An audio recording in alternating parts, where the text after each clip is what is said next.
So ngayon guys, papakita ko sa inyo kung paano pag-repair ng PB150. Ito yung powered speaker ng PB, pang vocals. Nag-search ako sa internet about how to repair PB PR15 and wala akong nakitang mga videos about pag-repair ng mga ganitong amplifier, speaker, powered speaker. So I decided na gawan to ng video kasi ang problema nitong speaker na to ay nagkakaroon siya ng distorted audio. Kahit na naka-volume up na, distorted pa rin siya. So ngayon ay i-dissect natin ang kung ano yung laman ng PB na to. At tingnan natin kung ano yung mga internal parts niya, paano siya nag-work, ano ang mga circuit operation niya, at para malaman natin kung saan ang gagaling at paano nagkaroon ng problema na ganito para masolusyonan natin ang problema ito. So tara, samahan niyo ako at check upin na natin. So guys, ito yung itsura ng sinasabi ko sa inyo ang speaker, PB PR150. So ayan.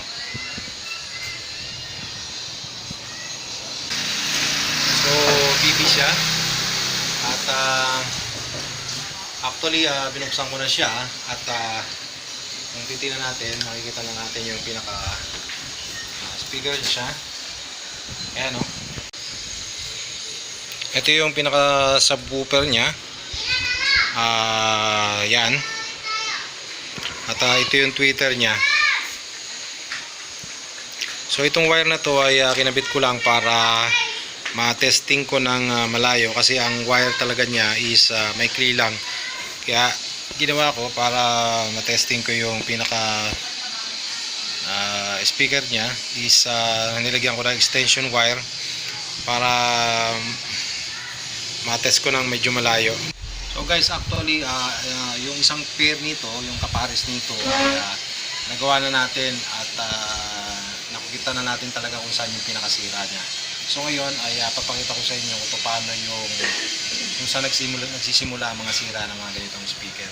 So kung kayo ay nag-search sa YouTube ng mga about paano pag-repair nito, dito makikita nyo, papakita ko sa inyo paano pag-repair ng speaker na to.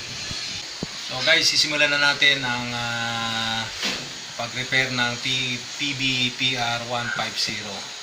Ito yung pinakakabuuan ng heatsink niya at sa likod nito ay doon nakakabit yung pinaka modules at mga PCB board. So ito mga controls dito, tinanggal na natin yung pinaka input control para makita natin yung pinaka ito yan, no? Yan yun nandiyan nakakabit. So yan. And ito yung pinaka input control. So kung titingnan natin, malinis yung board, hindi naman dito nanggagaling yung pinaka distortion ng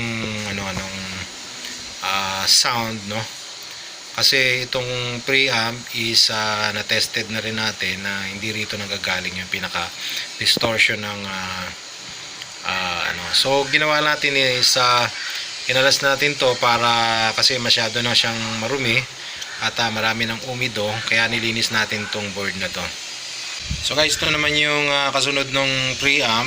It is actually driver para sa preamp. So parang mixer siya. So meron siyang XLR input, meron din siyang one port na jack. Kung titingnan natin dito, ayan, meron siyang input 1 and input 2. So ito yung input 1 and input 2. Yung input 1 para dito, and then yung input 2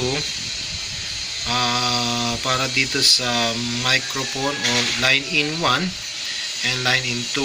So meron din siyang meron siyang dual potentiometer dito na nagko-control sa input 2 and then yung input 3. Tapos ito naman yung input 1 para dito sa XLR. At saka dito sa meron pa siyang pwede mo saksakan siya ng mic na one port, yung mga pambidyoke na microphone, pwede mo siya isaksak dito. So, na-tested na natin to na hindi dito nanggagaling sa dalawang to. Kasi ito ay magkasunod lang na magkadugtong na board. Ito yung pinaka power transformer niya. Ayan. Dalawa ang winding niya. This is the primary o the 220 volts na dyan nakakabit yung switch. At ito yung pinaka-input, saksakan, power cord, fuse. Ito yung switch at ito yung output nung switch na siya, no? Papasok ngayon siya dito sa transformer. Napakabigat nito kung bubuhatin mo, no? Itong green is neutral, and then meron siyang dalawang wiring na AC and then neutral. So ang supply niya is dual. So kung titingnan natin yung mga professional mga preamp mga amplifier na ganito is hindi lang single supply. Meron siyang supply for low and supply para sa high. Mamaya makikita natin yun kung bakit ganun ang naging design nitong supply na to. Mamaya papakita ko sa inyo. So actually, bi-amp itong PB na to. Ang amplifier niya is separate sa subwoofer and separate yung amplifier para sa tweeter, yung horn tweeter. Bi-amp sa subwoofer and bi-amp sa tweeter. Sa low, bi-amp, and sa high, bi-amp din. So, dito natin siya gagawin sa ating bench at re-repair na natin. So, mga kailangan natin is usually mga soldering iron, screwdrivers. Pero actually, nabuksan ko na tong amplifier na to para hindi ko na pinakita sa inyo kung paano tanggalin. Actually, marami siyang tornilyo at mahirap siyang buksan. So, ito yung stand natin para sa camera. Dito natin ikakabit yung camera para maging stable. So, tara, umpisa natin. So, ayan. So, guys, ito yung transformer kanina, no? Dito yung supply. Ito yung pinaka-buong heatsink. So, nakakonekta siya rito sa board na main board. At nandito yung pinaka preamp, and then ito yung dalawang bi-amplifier. So ito yung amplifier for low, dalawa siya. Ito yung isa, then ito yung isa, and then ito yung amplifier para sa high or sa tweeter. So this is the filter capacitor. So dalawa yung supply niya. Titingnan natin, dalawa yung bridge rectifier niya. Ito yung sa low and then sa high. So kaya kung titingnan mo, ang supply niyan is ito yung supply niya sa high, ito yung supply niya sa low, and then meron siyang neutral ground. So kung titingnan natin yung pinaka-design ng pinaka-amplifier niya, ito yung secondary ng transformer. Pumasok siya sa bridge. Ito yung low. Ito ang output niya is positive, and ito naman ang negative. And then pumasok siya rito sa secondary supply, which is ganun din, no? Naka center top siya. Yung pinaka neutral, ito naman yung positive and negative. This is the low and this is the high.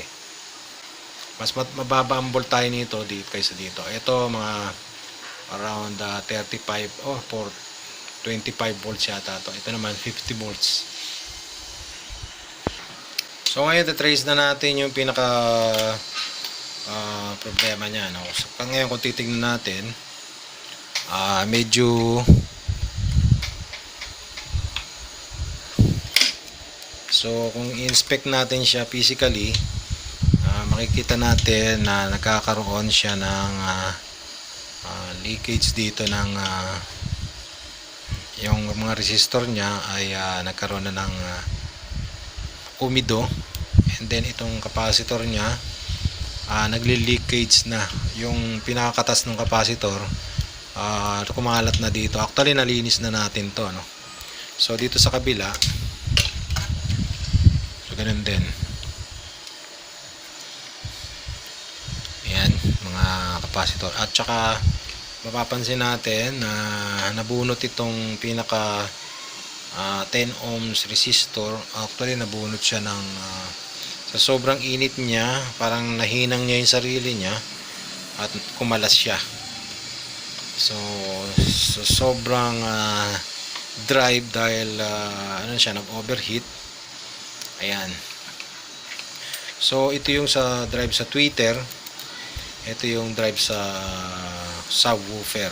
Ngayon itong subwoofer ay merong switch, meron siyang selector na MOSFET, dalawa, isang N channel and P channel. So yung supply nito sa initial pag on mo pa lang, ang supply niya ay dadaan mo na dito sa dalawang diode nito. So galing siya dito sa low, dito siya sa low. So ang supply niya ay ito at saka ito, pareha sila ng supply galing sa low. And then pagka kailangan niya ng mataas na wattage, saka lang siya mag-on. So yan ang trabaho niyan, dalawang MOSFET na to. Actually ingat kayo sa mga ganito kasi ayan, katulad niya mapuputol na, malalaglag na siya. So mahina yung mga paa niya. Okay, so para ma-check natin yung mga parts na kailangan natin ma-check, so kailangan natin siyang i-remove sa circuit para ma-tester natin kung talagang leak ang mga pyesa na to. So gagamit tayo ng hot air para matanggal natin yung mga capacitor na yan. So guys, ito yung gagamitin natin na hot air. So kadalasan mga ginagamit ito sa mga cellphones, no? Pero actually maganda itong pantanggal ng mga parts, lalo na yung mga surface mount. Ito yung gagamitin natin. Nagpo-produce siya ng hot air para makalas natin yung So subukan na natin.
So yung mga malilit na resistor, so kailangan din natin i-check yung yung pinaka-contact niya, kasi alam mo bakit? Kasi pag mainit na po itong board, nagko-cause na po ng desoldering tong sa sobrang init, nagiging nawawala na po sila ng mga contact. Yung mga resistor na malilit na yan ay maangat yan, nawawala na siya ng contact. So kailangan natin checkin lahat ng mga capacitor niya, mga resistor, Katulad nito, itong resistor na to umangat talaga dahil sa sobrang init. So yung mga maliliit na capacitor and resistor, kailangan din natin na checkin yung pinaka contacts nya, no? Kasi kadalasan yan, akala natin nakahinang pa pero wala na siyang contact pala. So yun ang nagkukos ng malfunction din ng So guys, susunod na gagawin natin ay checkin na natin itong mga capacitor na tinanggal natin at malalaman natin kung alin dito may mga sira. Actually, para papalitan na natin to, pero bago natin palitan, checkin natin kung ano yung gain cause talaga, di ba? So ayan yung mga capacitor. So yung setting ng meter natin is lalagyan natin sa times 1. Okay. Ayan, 0. Kunin mo na. So ayan, testingin na natin.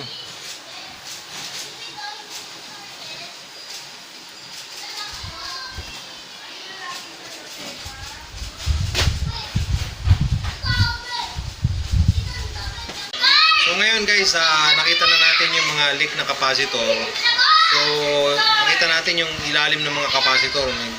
Nagli-leak na siya, no? Naapekto na yung mga resistor na katabi niya. Nagko-corrode na yung mga contact ng mga resistor.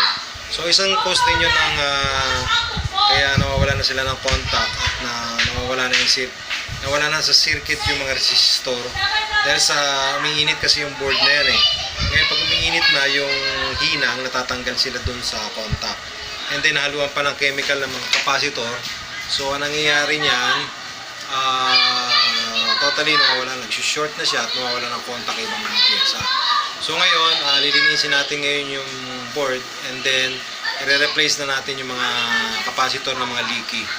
So papalitan na natin siya ngayon. So yan guys, kailangan natin linisin yung contact, no? Ito dahil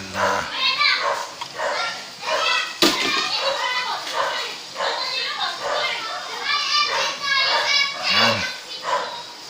Dahil sa mga umido na yan, kailangan malinis yung board natin.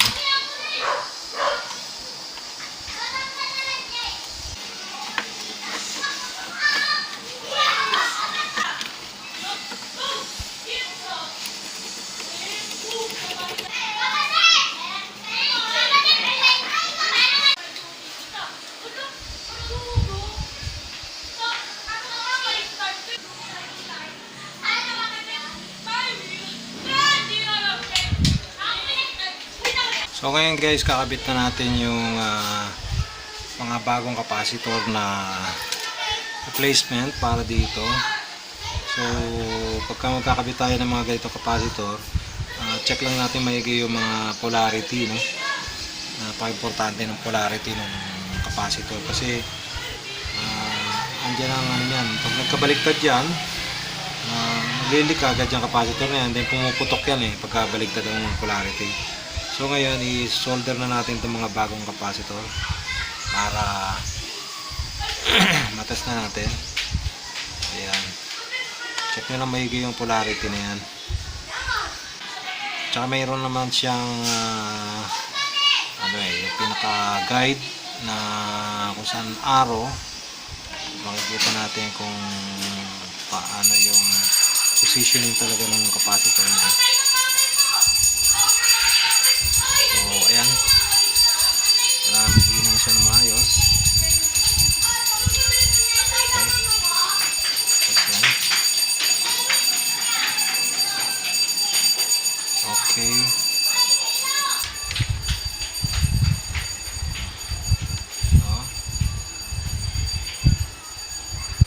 so ito.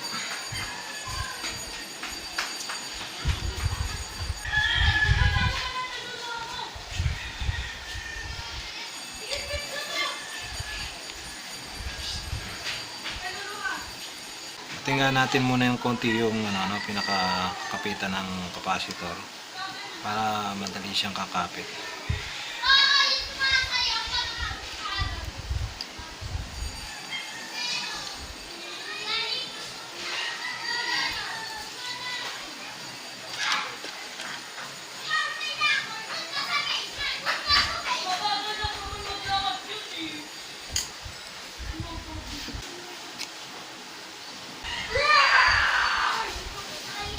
So guys, yan matapos natin may kabit yung mga parts na kailangan at ma-replace na yung mga dapat na parts na kailangan natin. So ito-try natin ngayon siyang testingin. Try natin kung effective nga ba at functional yung mga ginawa natin. Bago natin siya testingin, check natin maigi yung mga connection natin, yung mga solder joints natin, nakakapit talaga yung mga hininang natin, at saka wala mga solder brits, mga maliliit na jumper na kabuok, nagkukos ng short dun sa mga pagkahinang natin. So checkin natin maigi yun bago natin power up, bago natin siya paganahin. So let's try once again para makita na natin kung effective nga, okay yung ginawa. Tara! So yan guys, no, makikita nyo, kinonect na natin itong power supply dito sa main board. At tingnan natin maigi kung wala siyang short. Check na natin yan, malinis. Dito naman sa kabilang side, malinis din. Kinabit na rin natin yung output ng speaker. At kinabit natin dito. Ayan, nagkaroon tayo ng wires. Papunta ngayon dito sa speaker. Ayan. So ayan yung pansamantalang speaker na ginawa natin. Okay, ayan. So ayan. So guys, for the meantime, gagamit tayo ng output ng PC. Itong laptop ay gagamitin nating audio para pan-test dito. At ito ikakabit muna natin dito sa ating input. So bago natin i-power up, kailangan yung mga volume is nakaset sa low. So minimum, so wala mo ng audio na papasok. Naka-ground siya, no? So ayan. Okay na siguro, wala na mga short yung ground terminal na kinalas natin. Hiniwalay muna natin sandali. Yung dito, check natin na walang magkakaroon ng short. Dito rin sa output. So guys, ito na, no, naka-setup na, no. Try natin pa-power on. Power on na natin. Tingnan natin kung sasabog. So ayan, nakakabit na yung power niyan. Nakasaksak na rin siya rito. At try natin i-power on.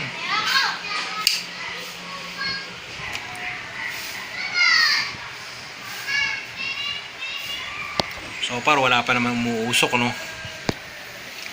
At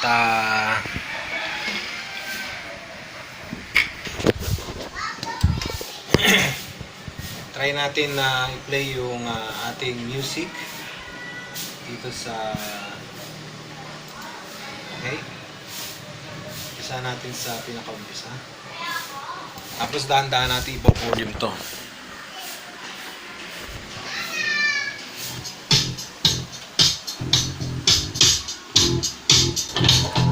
So yan na, magpa-play na.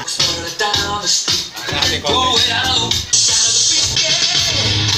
Tayo pwedeng magtagal ng sounds dito kasi marami nagre-reklamo dahil may baka may natutulog pa. So ayan, okay na. At ayan, testing na natin na gumagana na yung ating speaker. So papapat lang muna natin to for ilang oras para malaman natin kung mag-iinit. Tsaka isa pa, wala pang heatsink, hindi pa nakakabit siya sa heatsink. So hindi pa natin siya pwede patagalin na naka-on. So tinatry lang natin siya ngayon, dry run, para malaman natin kung functional na yung mga hindi natin siya pwede patagalin kasi wala pa siyang heatsink. So ngayon kakabit na natin siya sa heatsink at para matest na natin siya ng matagalan. So guys, ito yung thermal paste, no.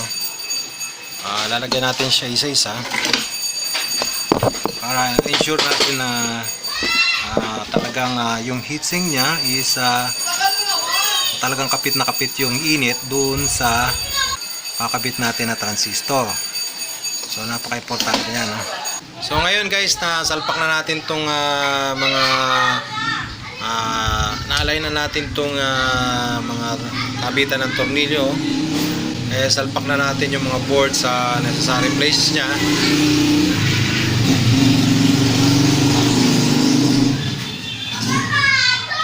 So ang gagawin natin ngayon, sasalpak na natin to rito. So ensure natin itong mga bushing niya nandito. At yan, sasalpak na natin. Yan. O, pag nasalpak na natin yan, check na natin yung initial na screw para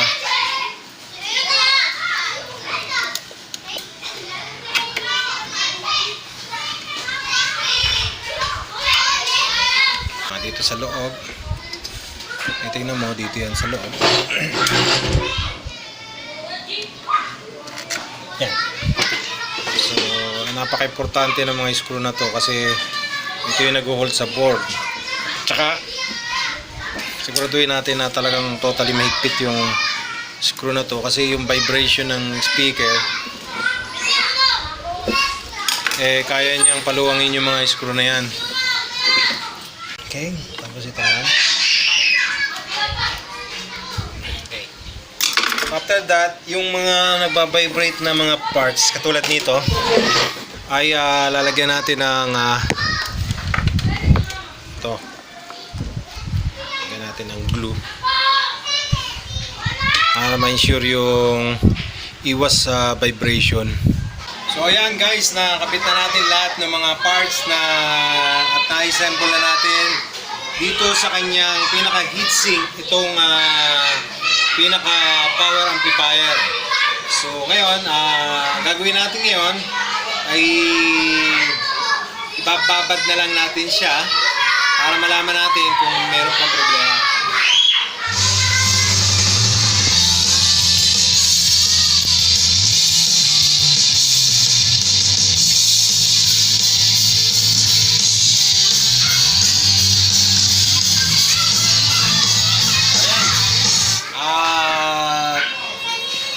Dry run natin siya at bababad natin siya at titignan natin kung iinit siya ano pa ang pwedeng maging problema sa kanya para bago natin gamitin sure na tayo na talagang functional na at in good condition na itong ating amplifier. So sa mga tao na naghahanap kung paano repair ang PR150 ng PB powered vocal amp, yan. Kasi ito ay built-in sa loob ng mismong amplifier niya ito. Nasa loob siya mismo ng speaker, no? Kaya ang tawag sa kanya is powered amplifier or vocal amplifier. Baka may mga naghahanap sa inyo dyan kung paano gawin itong powered speaker na to. Sana makatulong tong video na to. So, hanggang dito na lang. Maraming salamat sa inyong panonood. Subscribe po, Dong TV or Dong Studio. Dalawa po ang channel natin. Isang Dong TV and Dong Studio. Malamang sa Dong Studio to mapopost itong ating vlog na to. So, any of the two, baka dalawa yan. So, maraming salamat sa inyong panonood. Like, share, and subscribe. Maraming salamat. Nandito na lang. Bye-bye. Sana nakatulong to, no? So, maraming salamat sa inyong panonood.